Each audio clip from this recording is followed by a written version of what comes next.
Antes de irmos para o próximo relato, se você é novo por aqui, não se esqueça de se inscrever no canal e ativar o sininho para receber as próximas histórias.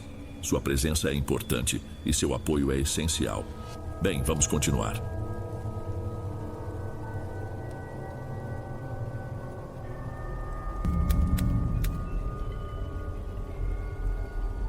Eu me chamo Elisa.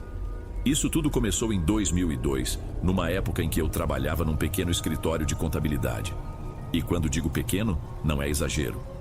A empresa funcionava num sobrado antigo, daqueles com pé direito alto e chão de madeira que rangia a cada passo, adaptado de um jeito meio improvisado para ser um ambiente comercial.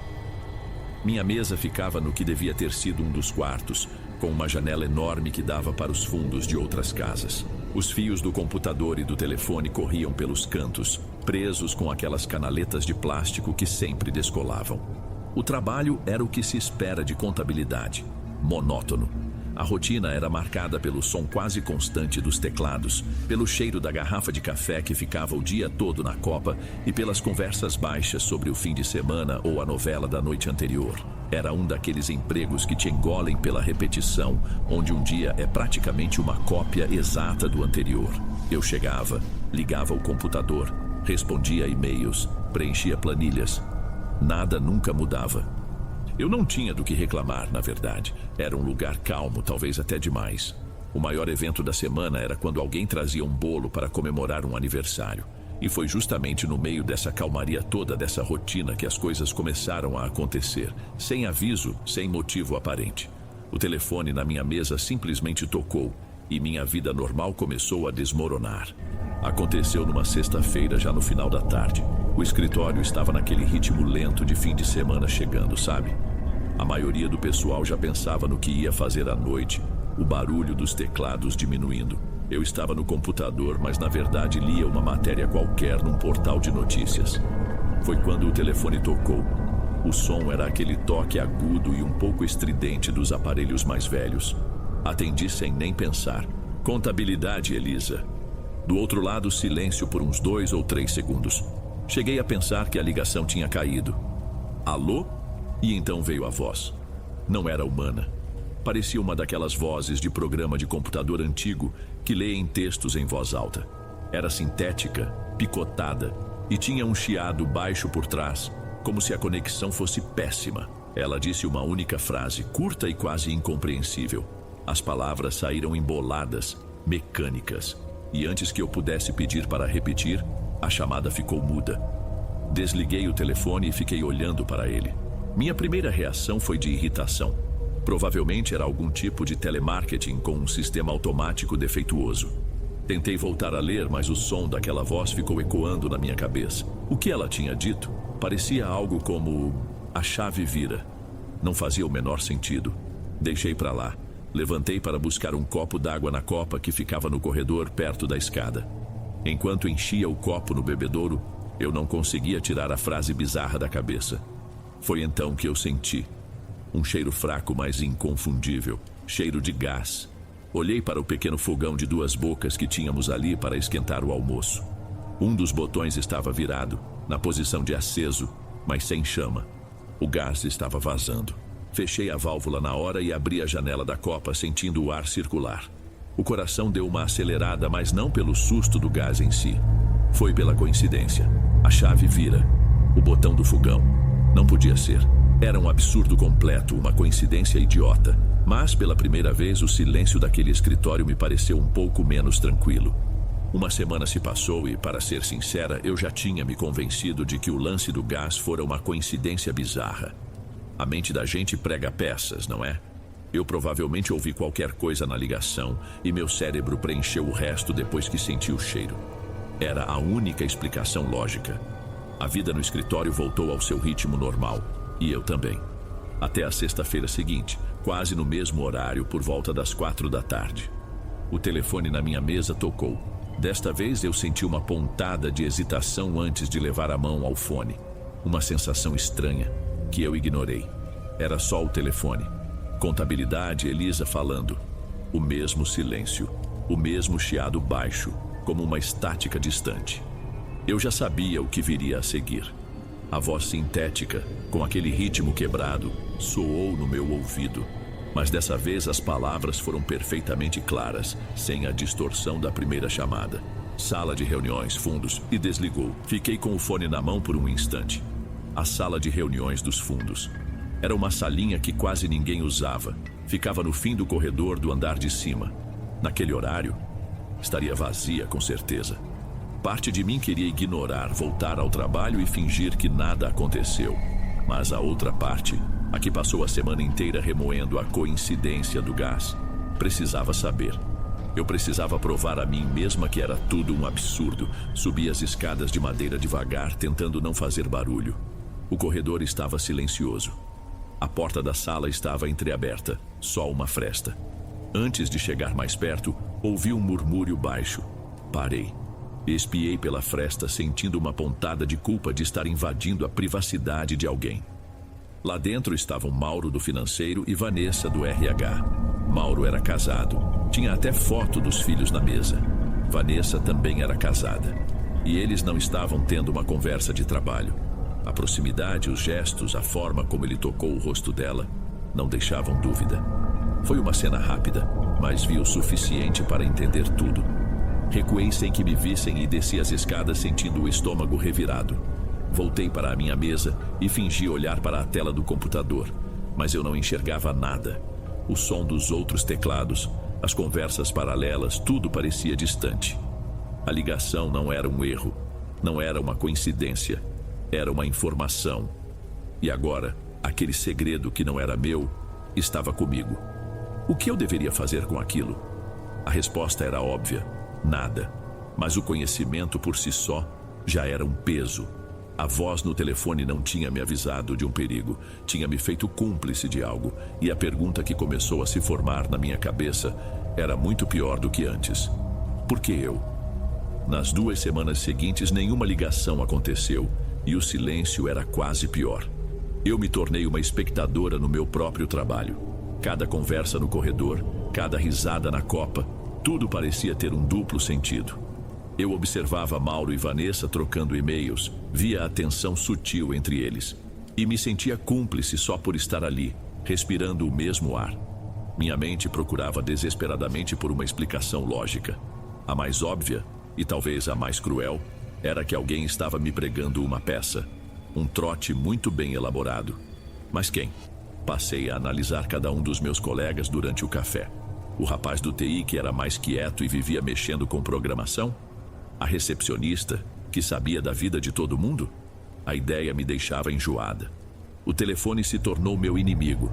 Toda vez que ele tocava, meu corpo reagia antes da minha mente. Eu só precisava de uma prova. A chamada seguinte veio numa terça-feira, quebrando o padrão das sextas. Foi uma mensagem ainda mais curta e direta que as outras. Não saia para almoçar hoje. A voz parecia um pouco mais nítida. O chiado de fundo, menor. Assim que desligou, antes que o medo tomasse conta, olhei para o pequeno visor de cristal líquido do telefone. E lá estava. Uma sequência de zeros. 0. Esperei todos saírem para o almoço. O escritório ficou vazio, só com o zumbido dos computadores. Peguei o fone, respirei fundo e disquei os mesmos zeros. O resultado não foi um som de ocupado, nem de chamada. Foi um tom contínuo, eletrônico, morto. Um som de inexistência. Naquela tarde, uma chuva torrencial desabou, daquelas que alagam as ruas em minutos e transformam o trânsito num caos. Quem saiu para almoçar voltou ensopado, reclamando. Eu fiquei na minha mesa, comendo uma barrinha de cereal que tinha na bolsa seca. O alívio que eu deveria sentir foi substituído por um pavor ainda maior. O trote, a brincadeira. Como um colega saberia de uma chuva como essa com tanta antecedência e precisão? E mais importante, como alguém faria um número de zeros aparecer no identificador? A hipótese da brincadeira de mau gosto estava ficando cada vez mais frágil. E se não era uma pessoa, o que era? A partir daquele dia eu passei a viver em 2 mundos ao mesmo tempo. Havia o mundo real, o do escritório, com suas planilhas, prazos e conversas sobre o tempo. E havia o meu mundo, uma bolha de silêncio e segredos, onde cada pessoa ao meu redor era um potencial protagonista do próximo boletim macabro daquela voz. A primeira coisa que aconteceu foi que eu me isolei. Como eu poderia ter uma conversa normal com alguém sabendo o que eu sabia? Quando Mauro passava pela minha mesa e dizia bom dia, eu respondia com um monossílabo sem conseguir encará-lo. Quando via Vanessa no corredor, eu desviava o caminho. Eles não sabiam de nada, claro. Para eles, eu provavelmente só tinha me tornado uma colega esquisita e antissocial. Mal sabiam eles que eu estava apavorada, não por eles, mas pelo que eu sabia sobre eles. Cada toque do telefone era um pequeno choque elétrico. Eu desenvolvi um ritual. Deixava tocar 2, 3 vezes antes de atender, usando esses segundos para me preparar psicologicamente para o que poderia ouvir. Na maioria das vezes era um cliente ou alguém de outro setor. Eu sentia um alívio imenso, mas que durava pouco. A tensão logo voltava, porque eu sabia que era só uma questão de tempo. O ponto de ruptura quase veio numa quarta-feira. Estávamos na Copa, um pequeno grupo, e o assunto era uma outra empresa da região que tinha feito um corte grande de pessoal. Alguém comentou de brincadeira: imagina se a gente chega um dia e tem uma lista de demissão na porta? Naquele exato instante senti um baque. A pergunta era inocente, mas na minha cabeça ela soou como uma profecia. E se a voz decidisse me contar algo assim? E se a próxima ligação fosse uma lista de nomes? A xícara de café na minha mão tremeu e um pouco do líquido quente derramou no meu pulso. Que horror, não fala uma coisa dessas nem de brincadeira. Minha voz saiu mais áspera do que eu pretendia. Todos olharam para mim. O silêncio que se fez foi constrangedor. Eu forcei um riso tentando consertar. Nossa, desculpa, gente, acho que o estresse está me pegando. Levei a sério demais. Eles riram, o clima ficou leve de novo, mas eu senti os olhares. Aquela reação estranha, exagerada. Eu tinha perdido o controle por um segundo e percebi o quão perigoso era aquilo. Eu estava numa corda bamba. Se eu falasse, seria a louca. Se eu não falasse, a pressão ia acabar comigo. Naquela noite, fiquei até mais tarde no escritório, depois que todos foram embora. Olhei para o telefone na minha mesa, mudo e inofensivo no escuro. Ele não era só um aparelho. Era o que me prendia ali, e eu não tinha para onde fugir. Eu entrei num estado de alerta constante. Cada dia de trabalho era uma contagem regressiva para o próximo toque do telefone. Comecei a evitar a copa, a almoçar na minha mesa, a interagir o mínimo possível. Eu tinha a sensação irracional de que, se eu ficasse quieta e invisível, aquilo talvez parasse. Que se eu não desse motivos, a voz não teria o que me contar. É estúpido, eu sei, mas o medo não costuma ser muito lógico. A pessoa com quem eu mais conversava ali era a Silvia, da área comercial. Ela era um pouco mais velha, sempre bem-humorada, e a gente tinha um bom entrosamento. Numa manhã de segunda-feira, ela passou pela minha mesa e comentou que estava se sentindo exausta, que devia ser o cansaço acumulado do ano. Eu concordei, disse qualquer coisa sobre precisar de férias e continuamos nosso dia. Uma conversa trivial, normal.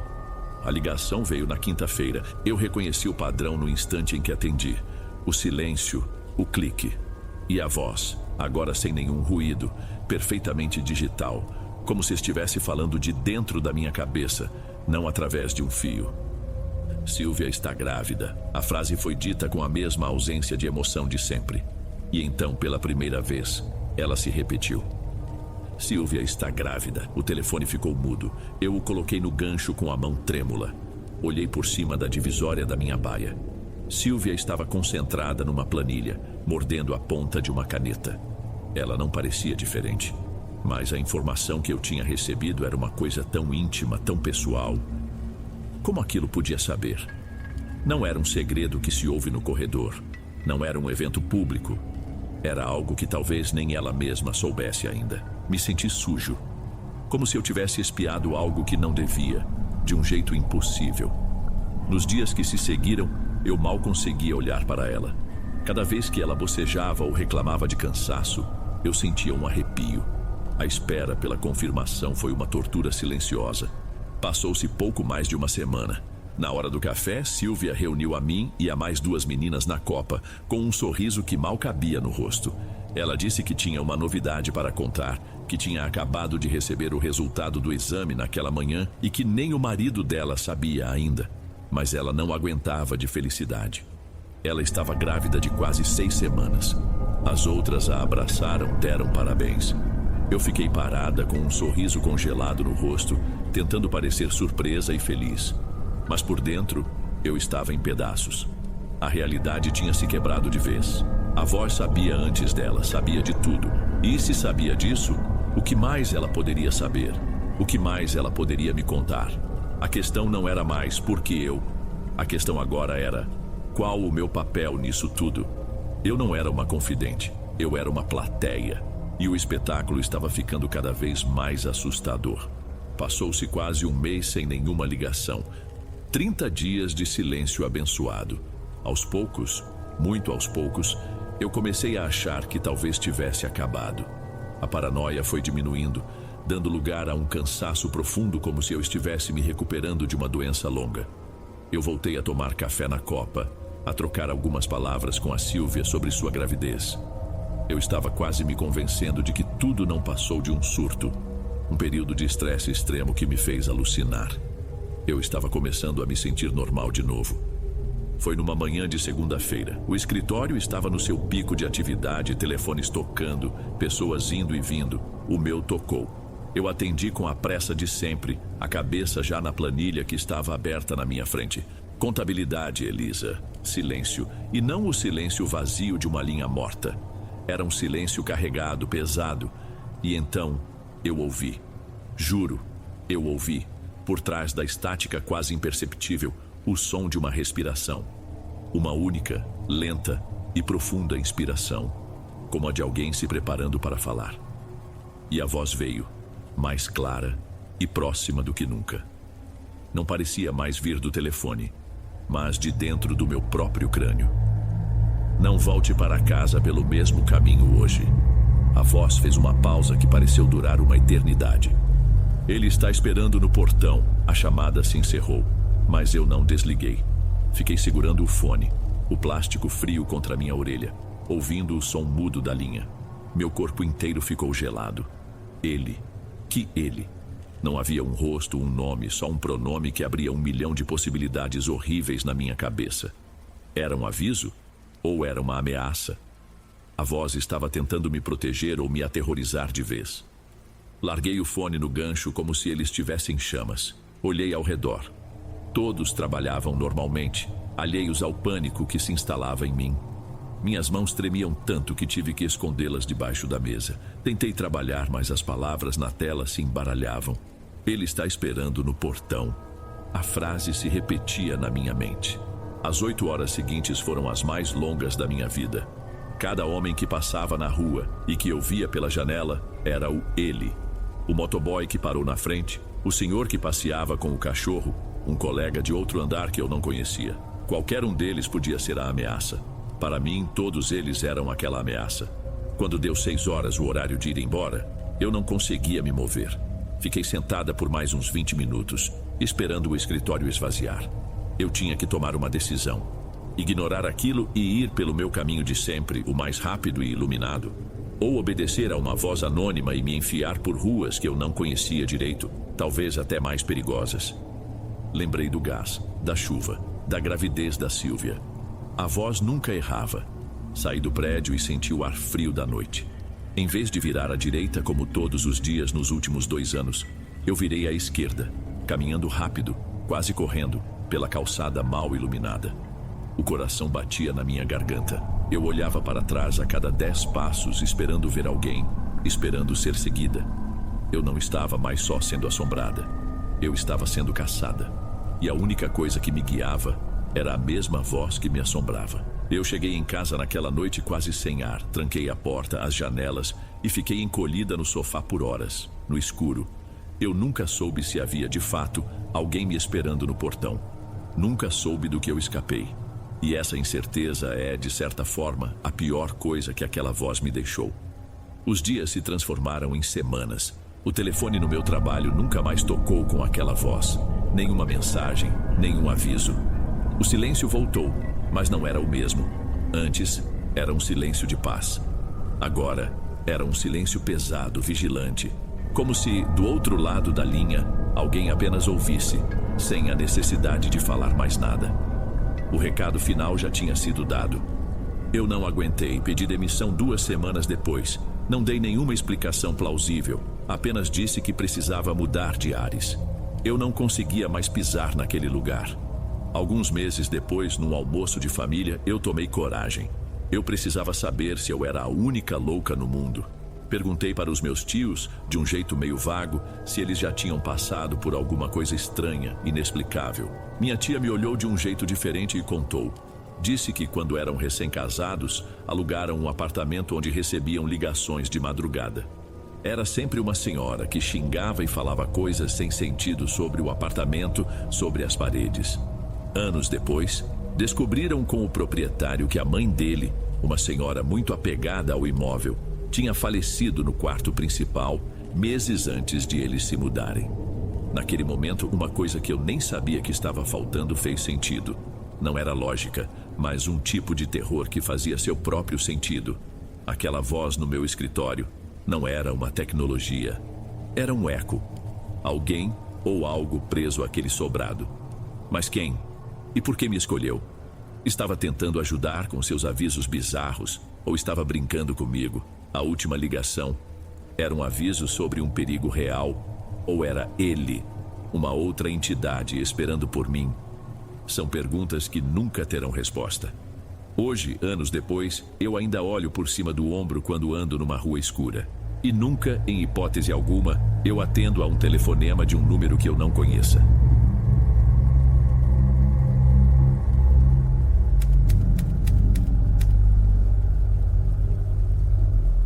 Meu nome é Álvaro. Isso que vou contar aconteceu há uns 2 anos. Eu tinha saído da minha cidade para trabalhar numa daquelas obras gigantescas que eles fazem no meio do nada, levantando um complexo de galpões, uma coisa enorme. O dinheiro era pouco, mas era o que dava para mandar para minha mãe e ajudar nas despesas dela, que não eram poucas. O lugar era um deserto de terra avermelhada. Durante o dia, o sol castigava tanto que o ar na distância parecia tremer. A gente morava em alojamentos bem simples, e o único jeito de chegar no canteiro, que ficava a uns 10, talvez 12 quilômetros dali, era na base da carona. A nossa sorte, a de todo mundo ali, era o seu Jairo. Ele tinha uma Kombi daquelas bem surradas que todo dia, sem falhar um, passava para buscar e levar o pessoal. O combinado era simples. Quem podia, ajudava com uns trocados para gasolina. Quem estava mais apertado ia do mesmo jeito. O seu Jairo nunca deixava um companheiro na mão. E lá íamos nós, sacolejando na lata velha, o cheiro de poeira misturado com o de diesel, todo mundo cansado demais para conversar muito, só com o barulho do motor e o balanço do veículo na estrada de chão. Aquela estradinha era a nossa vida, não tinha absolutamente mais nada em volta. Só um mato baixo, seco, retorcido e cheio de espinhos dos dois lados. De dia, era só um caminho longo e empoeirado. Mas à noite... Bom, à noite o lugar mudava. O vento passava pelo matagal e você ouvia um ruído seco, constante, como se centenas de bichos pequenos rastejassem por entre a palha. A regra era clara. A Kombi saía às 6:30 da tarde sem atraso. Se você não estivesse no ponto de encontro a essa hora, o problema era seu. Por isso, ninguém nunca se atrasava. Perder aquela carona significava ficar isolado e ninguém ali era doido de se arriscar num lugar daqueles. Naquele dia, aconteceu diferente.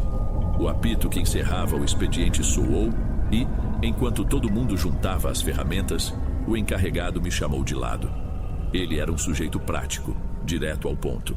Apontou para uma área onde a gente precisava assentar umas formas de madeira.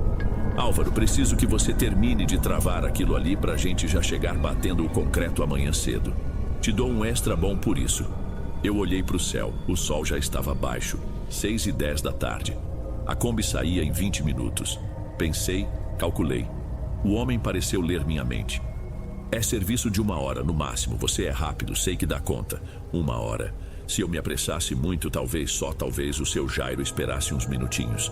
Não era do feitio dele, mas... aquele dinheiro extra... Eu fiz a conta na cabeça e aquilo significava a caixa de remédios da minha mãe, a do mês inteiro.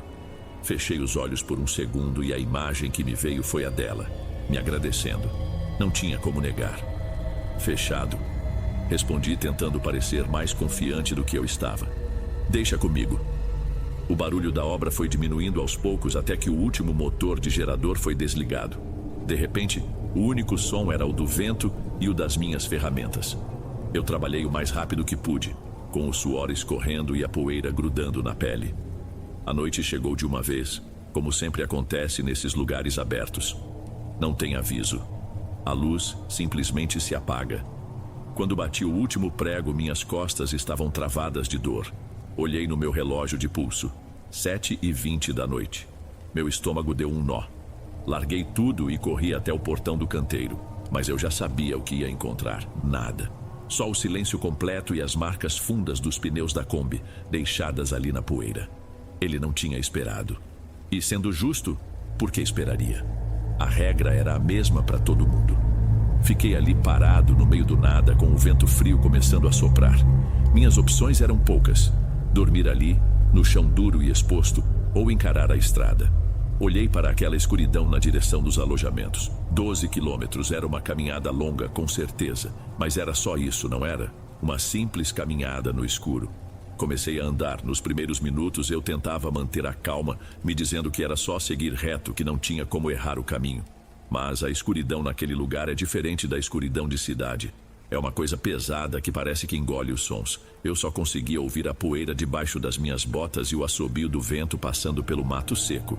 E era esse barulho do vento que começou a me incomodar. Cada vez que ele soprava mais forte, o som que vinha do matagal parecia o de alguém andando junto comigo, um passo arrastado, quebrando os gravetos. Eu tentava me convencer de que era só algum bicho do mato, uma cobra, talvez um tatu. Mas o medo não se importa muito com a lógica. Meu coração começou a disparar. Sem perceber, eu já estava andando bem mais rápido, quase uma corrida curta e desajeitada. A pior parte era não ter nenhuma luz. Meu celular tinha ficado carregando no armário do alojamento. Era só eu e aquele breu todo. Depois de um tempo que pareceu uma eternidade, vi um farol vindo lá de longe. Fiz sinal, levantei o braço, acenei com desespero. O carro passou por mim numa velocidade absurda, jogando um monte de poeira na minha cara. A luz forte me cegou por uns segundos e quando a minha visão finalmente voltou, a escuridão ao redor parecia ainda mais funda, mais fechada. Foi aí que eu vi, talvez uns 30 minutos depois que comecei a caminhar, uma luzinha amarelada, mais à frente na estrada. Não era um farol, porque estava parada, firme. Fui me aproximando com cautela, o passo mais lento, tentando entender o que era aquilo. Era a capelinha. A gente passava por ela todo santo dia na Kombi, mas eu nunca tinha prestado muita atenção. Uma construção pequena, simples, mas bem cuidada, toda pintada de branco. De dia, era só mais um detalhe na beira da estrada. Mas naquela noite, com aquela luz de velas vazando pela porta de madeira entreaberta, parecia outra coisa. Parecia um farol, um convite. Cheguei mais perto devagar e espiei pela fresta. Lá dentro, um punhado de velas queimava num canto, a chama delas fazendo a imagem de Nossa Senhora Aparecida, protegida por um vidro, brilhar. O lugar estava vazio. O alívio que eu senti foi tão grande que minhas pernas ficaram moles. Decidi na mesma hora: não vou andar mais 1 metro nessa escuridão. É mais seguro esperar aqui até o dia clarear. Amanhã cedo eu termino o caminho. Entrei e fechei a porta pesada de madeira atrás de mim. O som do vento cortou na mesma hora. Lá dentro, o ar era parado e tinha um cheiro de cera de vela queimada e de madeira antiga. Um silêncio bom. Respirei fundo pela primeira vez em quase 1 hora. Havia 2 bancos compridos, um de cada lado da pequena nave. Escolhi o da direita e simplesmente me deitei. O plano era só descansar um pouco, deixar o corpo parar de tremer, botar os pensamentos em ordem. Eu me sentia um idiota completo por ter me colocado naquela situação. Mas ao mesmo tempo, sentia que ali, naquele espacinho iluminado, nada de ruim podia me acontecer. Fiquei deitado de lado, olhando para as chamas das velas mexendo, fazendo as sombras se moverem nas paredes brancas. O cansaço do dia de trabalho, somado à tensão da caminhada, era uma coisa física, um peso sobre o meu corpo. Meus olhos foram pesando. Eu não lutei contra. Apaguei sem nem perceber. E foi aí que o sonho veio. No sonho, eu estava exatamente no mesmo lugar, deitado no mesmo banco de madeira, olhando para o altar. A capela era idêntica, mas a luz das velas parecia diferente, mais viva, mais focada no nicho de vidro onde ficava a imagem da santa. Então, bem devagar, eu vi a pequena cabeça de cerâmica da imagem se virar na minha direção. O rosto pintado dela, que antes parecia sereno, agora carregava uma expressão de tristeza profunda, uma aflição que parecia real demais para um sonho. Ela me olhava nos olhos. A boca dela não se moveu, não saiu som nenhum de lá, mas uma frase se formou dentro da minha cabeça, clara e urgente como um grito. Filho, levante e tranque essa porta, use o ferrolho, agora. O pensamento não era meu, mas estava ali na minha mente, e antes que eu pudesse entender, veio o resto do aviso. O choro que você vai ouvir não é de criança. Eu dei um pulo no banco, acordando num susto com o coração na boca. Olhei em volta, a respiração curta, descontrolada. A capela estava exatamente como antes, silenciosa, as velas no mesmo lugar. A imagem da santa imóvel, olhando para a frente como sempre esteve. Tinha sido só um pesadelo muito estranho causado pelo cansaço. Tentei me acalmar dizendo a mim mesmo que era tudo bobagem da minha cabeça, mas a sensação de urgência do sonho não passava. Aquele aviso parecia tão real. E foi nesse exato instante, no meio do silêncio, enquanto eu tentava convencer a mim mesmo de que estava seguro, que eu ouvi, vindo de longe, lá de fora, trazido pelo vento. Um choro. Era um choro fino, agudo, quase se confundindo com o assobio do vento. Mas estava lá, um som inconfundível de criança pequena, de bebê, e vinha de fora. Meu primeiro impulso foi correr e abrir a porta. A gente ouve histórias, não é? De gente cruel que abandona recém-nascido em lugar ermo.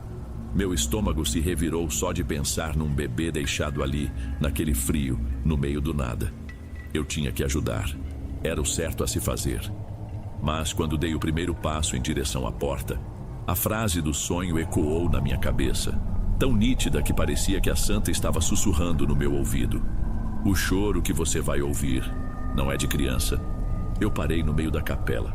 Fiquei ali paralisado, um pé na frente do outro. Uma parte de mim gritava que eu era um covarde, que uma vida podia estar em risco por causa de um pesadelo idiota. A outra parte, a que sentia um medo que vinha do instinto, uma coisa lá no fundo, me dizia para ficar onde eu estava. Enquanto eu travava essa batalha dentro de mim, o choro ficou mais alto, mais claro e mais perto.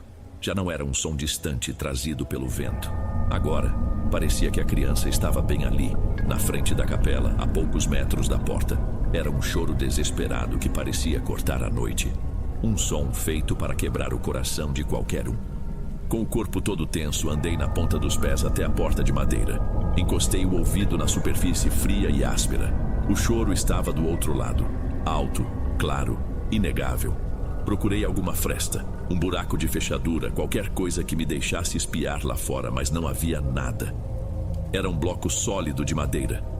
Eu estava suando apesar do frio. Minhas mãos tremiam. E se for mesmo uma criança, Álvaro?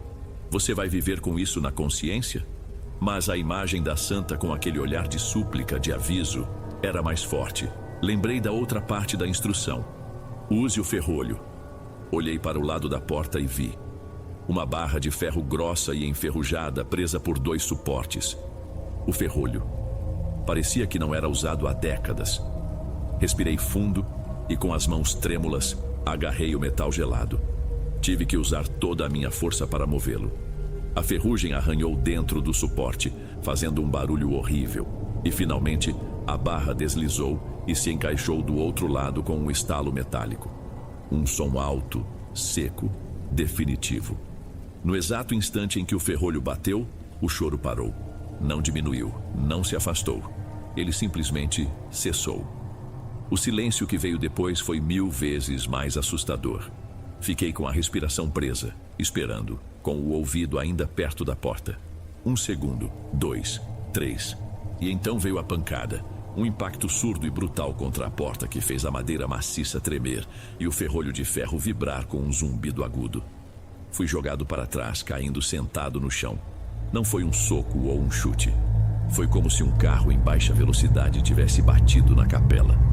O estrondo ecoou ali dentro como uma explosão e um punhado de poeira caiu das vigas do teto. O que quer que estivesse lá fora sabia que eu estava aqui e com certeza não era um bebê.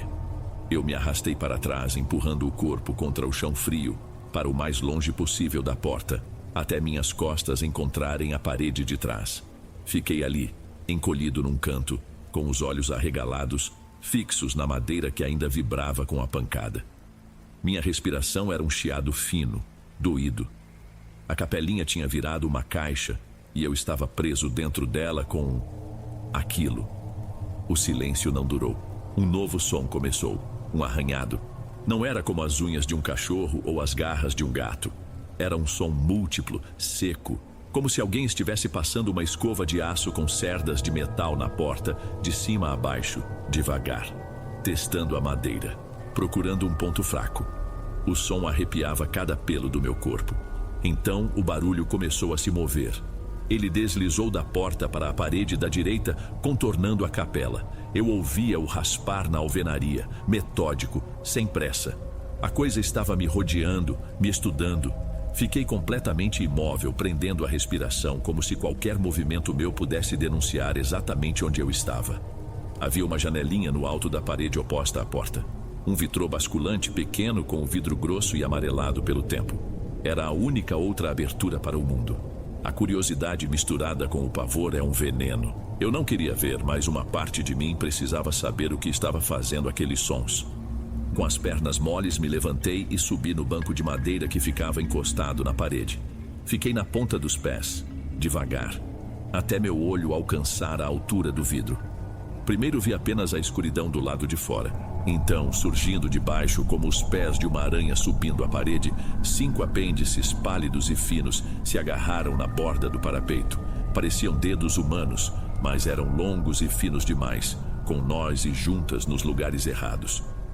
Eles tamborilavam no vidro 1, 2 vezes. Um som seco, de osso batendo.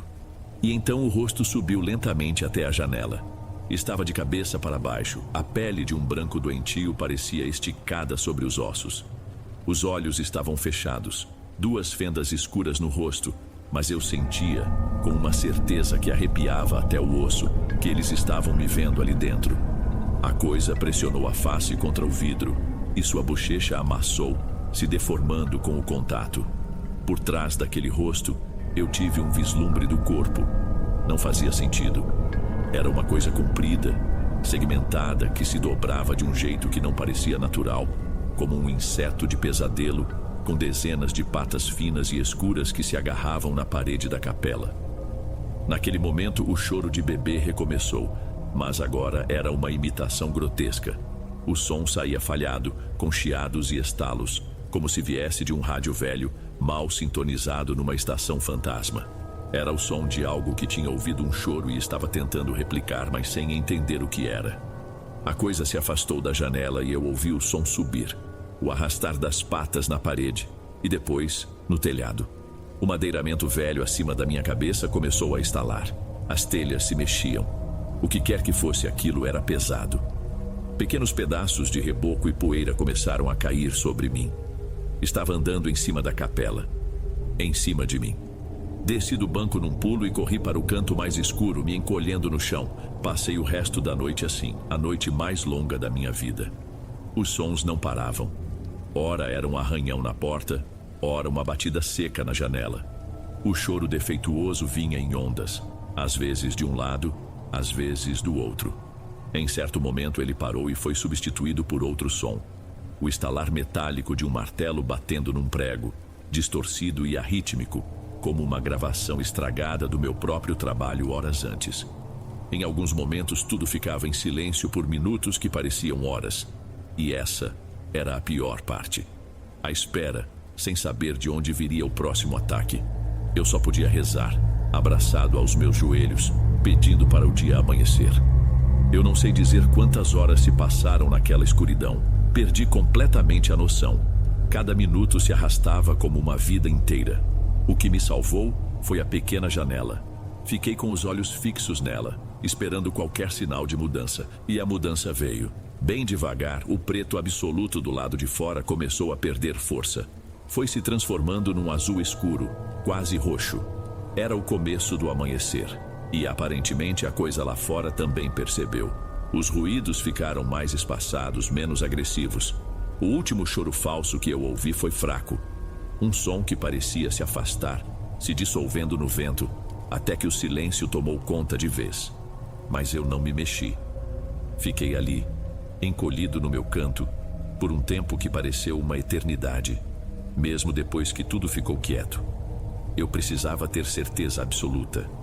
Só me permiti levantar quando um filete de luz dourada entrou pelo vitrô e cortou a poeira que flutuava no ar. O sol tinha de fato nascido. Fiquei de pé com o corpo todo doendo, duro, como se eu tivesse apanhado por horas. Caminhei até a porta e, com a mão que ainda tremia, puxei a barra de ferro do ferrolho. O som dele se abrindo na capela silenciosa foi um alívio quase físico. Empurrei a porta devagar. A claridade da manhã doeu nos meus olhos. Quando minha visão se acostumou, eu olhei. A porta de madeira estava coberta de marcas, arranhões fundos, em todas as direções, como se dezenas de facas tivessem sido passadas ali. A parede branca perto da janela tinha riscos escuros, como se algo tivesse raspado nela para se apoiar. E no vidro amarelado do vitrô, bem onde o rosto tinha se pressionado, havia uma mancha oleosa e pálida, quase invisível contra a luz da manhã. A prova estava ali. Eu não tinha enlouquecido. Saí da capela sem olhar para trás e comecei a andar, quase a trotar pela estrada de terra. O sol já começava a esquentar e o caminho era exatamente o mesmo que eu via todo dia da janela da Kombi. Mas, para mim, era um lugar completamente diferente. Cada moita de capim seco, cada arbusto retorcido, parecia esconder uma ameaça. Eu olhava para trás a cada 20 ou 30 passos, o coração ainda disparado. O cansaço era imenso, um peso nos meus ombros, mas o medo era um combustível que me empurrava para a frente. Eu só queria sair dali o mais rápido possível. Quando finalmente avistei lá longe os telhados dos alojamentos, minhas pernas fraquejaram. Aquela visão dos prédios simples e do portão de ferro, que eu sempre achei um lugar tão sem graça, me pareceu a coisa mais linda e segura do mundo. Eu tinha sobrevivido à noite, mas de alguma forma, eu sabia que uma parte de mim nunca mais sairia daquela estrada. Cheguei no portão do alojamento no momento em que os primeiros trabalhadores já saíam dos quartos, com a cara amassada de sono e a marmita na mão. O cheiro de café forte estava no ar. A rotina estava recomeçando, indiferente à noite que eu tinha passado. Foi o Ivan quem me viu primeiro quando eu estava prestes a entrar no meu quarto. Ele era um sujeito boa praça, mas gostava de uma piada. "Eita, Álvaro!" ele disse, abrindo um sorriso. "Que cara é essa? Parece que viu uma assombração." A pergunta dele me abriu uma porta. Eu precisava contar para alguém. Precisava que alguém acreditasse. Segurei no braço dele, talvez com mais força do que deveria. "Ivan, me escuta. É sério, nunca, mas nunca mesmo ande por aquela estrada à noite." Ele me olhou, o sorriso sumindo, dando lugar à confusão. "Ué, por quê?" "Eu perdi a Kombi ontem, tive que ficar na capelinha e..." Minha voz falhou. E alguma coisa atacou o lugar. A noite toda. A expressão dele passou da confusão para uma seriedade inesperada. Ele olhou por cima do meu ombro na direção da estrada e depois para mim. "Álvaro, meu avô sempre dizia, tem coisa que chora no mato para atrair gente. Deixa isso quieto." Ele me deu um tapa amigável, mas firme no ombro e se afastou, com uma expressão fechada para se juntar aos outros. Fiquei ali parado vendo ele ir. Foi naquele momento que eu entendi. Ninguém acreditaria em mim, mas talvez alguns soubessem. Soubessem e preferissem não falar. Eu era só o Álvaro, um peão vindo de longe. Se eu tivesse sumido naquela estrada, no dia seguinte eu seria só mais um que pegou as coisas e foi embora sem avisar. Ninguém ia dar bola para o que eu dissesse. Isso aconteceu há 2 anos. Eu saí daquela obra uns meses depois. Nunca mais me atrasei um único minuto para encontrar a Kombi do seu Jairo. E nunca mais contei a história completa para ninguém. Às vezes, ainda acordo no meio da noite com o som do ferrolho de ferro se fechando na minha cabeça. E sempre que ouço um bebê chorando, não importa onde, um negócio ruim revira aqui dentro. O irônico é que foi o medo que me salvou, a decisão de acreditar num sonho, de trancar a porta, de não ser o herói. Se eu tivesse sido corajoso e saído para ajudar, eu não estaria aqui hoje. E o que realmente me tira o sono é saber que aquela coisa provavelmente continua lá, e que existem muitos Ivans no mundo, passando por aquela estrada todo dia, sem nunca fazer ideia do que o mato chora quando a noite chega.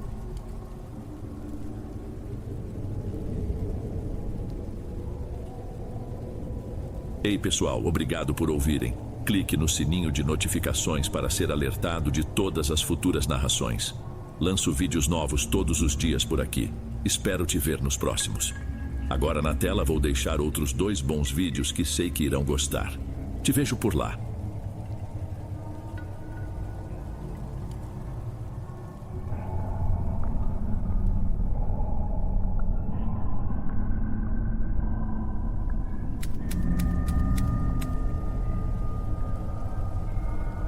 Tem noites em que a chuva não vem para lavar a alma, como dizem. Ela vem com raiva para arrancar telha, derrubar árvore, para lembrar a gente do nosso tamanho. Foi numa noite dessas, há 16 anos, que o meu sossego acabou. Boa noite, Dom. Meu nome é Hugo. Naquela época, a gente morava num bairro mais afastado, um daqueles lugares cheios de sobrado igual, onde à noite o único barulho é o dos cachorros latindo um pro outro. E o da chuva, claro. Naquela noite era um dilúvio. A água batia com tanta força na janela do meu quarto que parecia que alguém estava jogando pedras. A luz piscava de vez em quando, ameaçando apagar tudo de vez. Meu irmão mais novo, o Douglas, começou a reclamar de uma dor na barriga. No começo, ninguém deu muita bola. Minha mãe falou que devia ser o lanche da tarde. Meu pai, do sofá da sala, só resmungou que era frescura. Mas a dor não passou, pelo contrário. Uma hora entrei na cozinha e vi o Douglas debruçado sobre a mesa, pálido, suando mesmo com o frio que fazia. Ele respirava curto, como se tivesse levado um soco. Aí a coisa mudou. Minha mãe se aproximou, botou a mão na testa dele e o rosto dela mudou na hora. Aquela expressão de mãe que sabe, sem precisar de diploma, que tem alguma coisa muito errada. Eliezer, vem aqui ver. Meu pai levantou ainda com aquela cara de quem está sendo incomodado.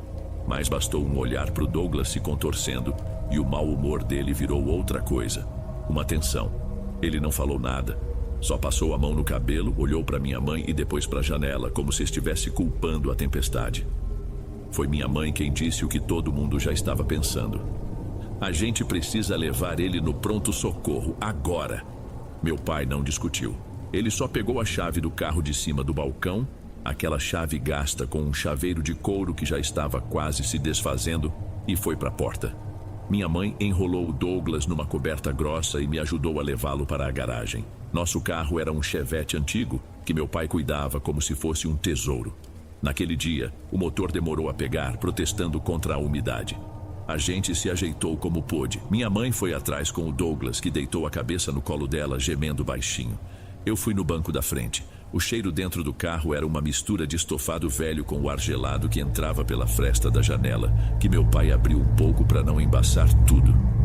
O terço de madeira que ficava pendurado no retrovisor balançava de um lado para o outro, como um pêndulo maluco.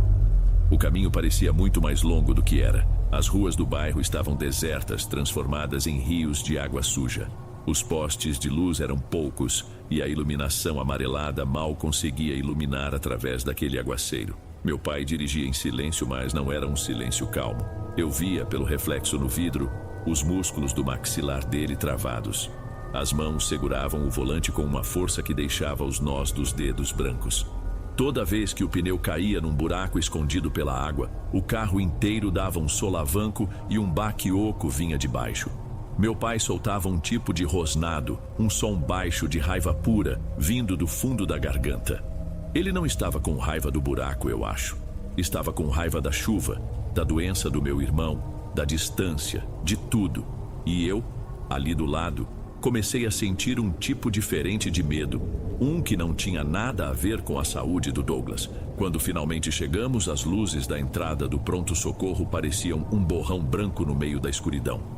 Meu pai parou o carro de qualquer jeito perto da entrada de ambulâncias e nós praticamente carregamos o Douglas para dentro. O ambiente lá era outro mundo. O barulho da chuva ficou abafado, trocado pelo zumbido das lâmpadas no teto e por conversas baixas. Tinha um cheiro forte de desinfetante que ardia um pouco no nariz.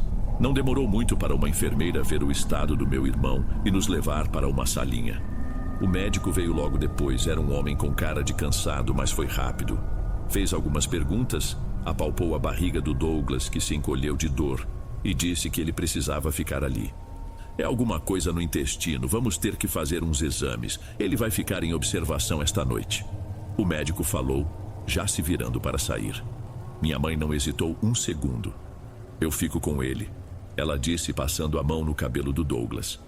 Meu pai, que até então tinha ficado quieto num canto, só concordou com a cabeça. A raiva dele parecia ter sumido e no lugar só tinha um cansaço pesado. Ele olhou para mim e os ombros dele pareciam pesados. Venha, Hugo, vamos para casa, já passou da hora. Saímos do hospital e o baque da chuva forte nos atingiu de novo. O temporal continuava, talvez um pouco mais fraco, mas o ar da madrugada parecia ter ficado ainda mais gelado. Entrar no carro de novo foi estranho. A preocupação com o Douglas tinha dado lugar a um vazio, uma exaustão profunda. A gente não falou nada. Meu pai ligou o carro e o único som era o das palhetas do limpador de para-brisa que já estavam velhas e davam uma chiada no final de cada movimento. As ruas estavam completamente vazias. Era como se a cidade inteira tivesse se escondido da chuva. As lojas com aquelas portas de metal arriadas, tudo fechado e morto. Os faróis do Chevette cortavam a escuridão e o asfalto molhado brilhava, refletindo as luzes, parecia um rio escuro. Eu só queria chegar em casa, deitar na minha cama e fingir que aquela noite nunca tinha acontecido. Estávamos quase saindo da avenida principal para entrar nas ruas do nosso bairro. Numa curva, do nada, um outro carro apareceu, vindo muito rápido. Ele passou colado na gente e o pneu dele entrou com tudo numa poça gigantesca que eu nem tinha visto. Foi instantâneo. Uma parede de água suja e gelada invadiu a minha janela aberta. O impacto me deixou sem ar. Senti a água escorrer pelo meu rosto, entrar na gola da minha camisa, encharcar o banco. Tinha um gosto horrível de barro e óleo. Meu pai freou bruscamente. Por um segundo ele ficou parado, o rosto virado para frente pingando. Eu vi o maxilar dele se contrair de novo, com mais força do que antes. Ele não gritou. Ele bateu com a mão fechada no painel, uma batida seca que fez o carro todo tremer. Antes que eu pudesse falar qualquer coisa, ele virou o volante com uma violência que eu nunca tinha visto, fazendo o carro cantar pneu no asfalto molhado. O Chevette deu um cavalo de pau no meio da rua deserta. Pai, o que você está fazendo? Deixa isso pra lá. Eu praticamente gritei, me segurando na porta. Ele não olhou para mim. Os olhos dele estavam fixos nas luzes vermelhas do outro carro, que já sumia na distância. A voz dele saiu baixa, rouca. Ele vai aprender a não ser folgado. E então ele pisou fundo. O motor do carro, que antes parecia cansado, agora rugia. O Chevette parecia que ia se desmontar. Meu pai não aliviava o pé e o motor berrava, forçado ao limite, um som agudo que cortava a noite. As coisas dentro do carro começaram a tremer. O terço no retrovisor agora não balançava, ele chicoteava o vidro com violência. Eu me encolhi no banco, uma mão no painel e outra na porta, tentando me firmar. A velocidade não parecia tão alta, mas na chuva, naquelas ruas escuras, a sensação era de que estávamos voando sem controle. Passamos por sinais amarelos que viraram vermelhos, cruzamentos onde meu pai mal olhava para os lados. A sorte é que não havia mais ninguém nas ruas. Éramos nós, a chuva e as duas luzes vermelhas lá na frente, que pareciam nos puxar para algum lugar horrível. Pai, para com isso, por favor, vamos para casa. A minha voz saiu fraca, quase um sussurro. Ele não me ouviu, ou fingiu que não ouviu. O rosto dele era uma máscara, os olhos cravados na estrada, a boca era uma linha dura. Ele não parecia mais o meu pai, era um estranho, focado só naquilo. E o medo que eu sentia dele era 1000 vezes pior do que qualquer susto que já levei na vida. Numa curva mais fechada, senti a traseira do carro deslizar. Por um instante, o mundo girou, e a única coisa que vi foi o reflexo borrado dos postes de luz no meu vidro. Meu pai corrigiu a direção com um tranco e o carro voltou para a pista com um solavanco. Meu estômago revirou, a gente quase tinha batido. A gente ia morrer por causa de um banho de água suja. A perseguição nos levou para uma parte da cidade que eu mal conhecia. Uma avenida longa, reta, ladeada por galpões enormes e muros pichados. Um lugar morto. As luzes vermelhas do outro carro ficaram um pouco maiores. Estávamos chegando perto, e em vez de sentir alívio, senti um nó de medo se formar na boca do estômago.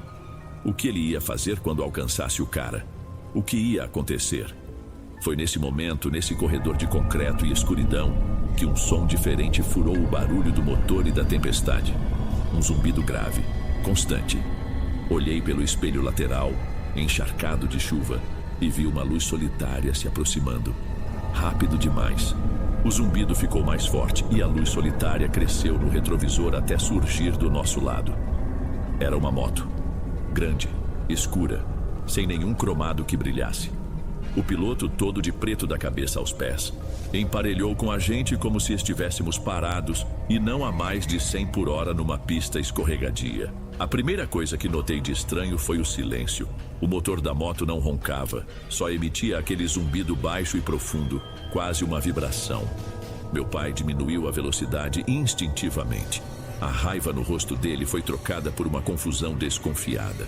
Ele olhava para o motoqueiro, esperando alguma coisa, talvez uma bronca, talvez um policial à paisana. Eu também olhava, o coração batendo na garganta. O piloto virou a cabeça na nossa direção. O movimento foi fluido demais, antinatural. E então, ele levantou a viseira do capacete. O que eu vi ali não era um rosto. Meu cérebro demorou 1 segundo para processar. Primeiro achei que era uma máscara, daquelas de festa de Halloween. Mas não era. Onde deveria haver pele, olhos e boca, havia um crânio. Osso amarelado com finas rachaduras como uma louça velha. As órbitas eram 2 buracos de escuridão total que pareciam me encarar diretamente. O queixo se moveu e uma voz saiu, não pelo capacete, mas dentro do carro, dentro da minha cabeça. Era uma voz calma, sem emoção, mas que arranhava o ar como se viesse de um rádio muito antigo. Vá com calma, Eliezer. Meu pai arregalou os olhos. Aquela coisa sabia o nome dele. Não vim por vocês. O crânio se virou um pouco para a frente, indicando o carro que perseguíamos, cujas luzes vermelhas pareciam tremer na distância. Estou atrás daquele ali. A voz continuou metódica, explicando uma coisa que não fazia sentido. Ele está com uma pistola no porta-luvas. Ele ia usar contra vocês assim que tivesse a chance. Nunca soube se era verdade, mas a voz não deixava espaço para dúvidas. É melhor voltarem para casa. Antes que meu pai ou eu pudéssemos ter qualquer reação, antes mesmo que um som pudesse sair da minha boca seca, a viseira escura desceu de volta no lugar, escondendo o osso. O aviso tinha sido dado. Ponto final. A moto acelerou, não com o barulho de um motor sendo forçado, mas como uma flecha sendo disparada em silêncio. Ela virou uma sombra preta que a chuva pareceu engolir em segundos, sumindo de vista. Meu pai pisou no freio com tanta força que meu corpo foi jogado para a frente, travado pelo cinto de segurança. O Chevette parou atravessado na avenida, a uns 200 metros do cruzamento para o qual o outro carro seguia. O motor morreu. O silêncio dentro do carro era total, exceto pela nossa respiração ofegante e o barulho incessante da chuva no teto. Lá na frente, o carro que perseguíamos não diminuiu a velocidade. Ele continuava a fugir de nós. O motorista provavelmente olhando pelo retrovisor, sem entender por que tínhamos parado. Ele não viu o sinal, que brilhava num vermelho vivo contra a noite escura. Ele não viu o vulto enorme que vinha pela rua transversal. Primeiro eu vi as luzes altas e fortes, depois a forma de um caminhão, uma carreta, grande e pesada, que vinha com uma velocidade que não era para uma rua da cidade. Ouvi o som longo e desesperado da buzina, um grito metálico que rasgou o ar e o chiado de pneus tentando encontrar aderência no asfalto molhado. Não adiantou, o caminhão atingiu o carro bem no meio. Não foi uma batida, uma colisão. O carro simplesmente deixou de existir. O som não foi de explosão. Foi um ruído de metal sendo rasgado, moído, mastigado. Um barulho de fim. As luzes de ambos os veículos se apagaram de uma vez. E a avenida mergulhou numa escuridão quase completa, quebrada apenas pelos nossos faróis que iluminavam a cena de longe. O silêncio que veio depois foi a coisa mais pavorosa que já ouvi.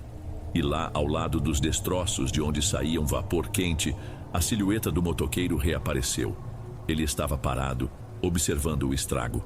Depois, o capacete escuro se virou na nossa direção uma última vez. A mesma voz de antes soou, agora mais baixa, quase um eco. Boa noite. Ele engatou a marcha e a moto começou a se mover sem pressa. Ele não seguiu pela avenida. Ele simplesmente foi em frente, em direção à escuridão. E depois de alguns segundos, ele não estava mais lá. A noite o havia levado. Ninguém disse uma palavra. Não sei quanto tempo ficamos ali parados com o motor desligado, iluminando aquela cena horrível com nossos faróis. 1 minuto? 10? Eu perdi completamente a noção do tempo.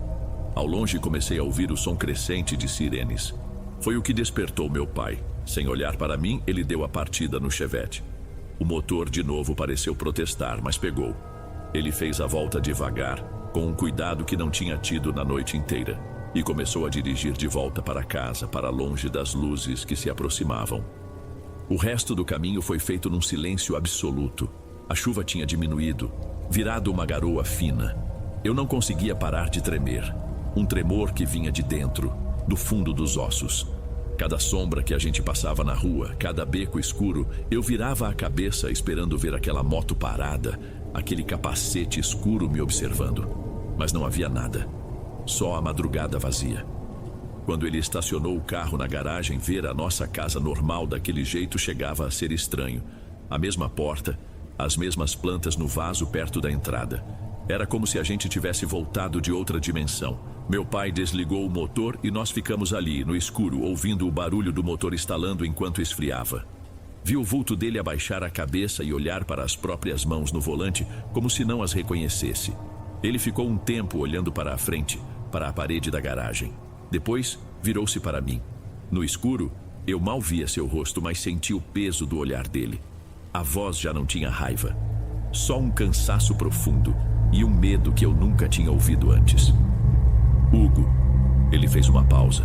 Você nunca vai contar nada disso para a sua mãe. Para ninguém. Nunca. A gente só trouxe seu irmão no hospital e veio embora. Foi só isso. Entendeu? Eu só consegui balançar a cabeça concordando. Naquela noite eu mal dormi. E nos anos que se seguiram, Douglas melhorou. A vida continuou. Mas aquela perseguição na chuva criou uma coisa entre mim e meu pai. Um segredo. Um abismo silencioso que nunca mais se fechou. Às vezes pensava no motoqueiro, aquela aparição horrível que de um jeito torto tinha nos salvado. Até hoje, quando fecho os olhos, a imagem que me assombra não é a do crânio com órbitas vazias. É a do rosto do meu pai, mudado pela raiva, caçando duas luzes vermelhas na escuridão.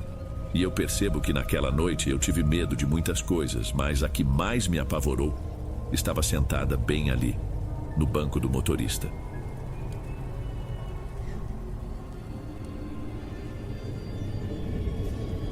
Antes de irmos para o último relato, se ainda estiver por aqui, comente o horário que está assistindo. Gosto de saber quem assiste os relatos até o final. Bem, vamos continuar.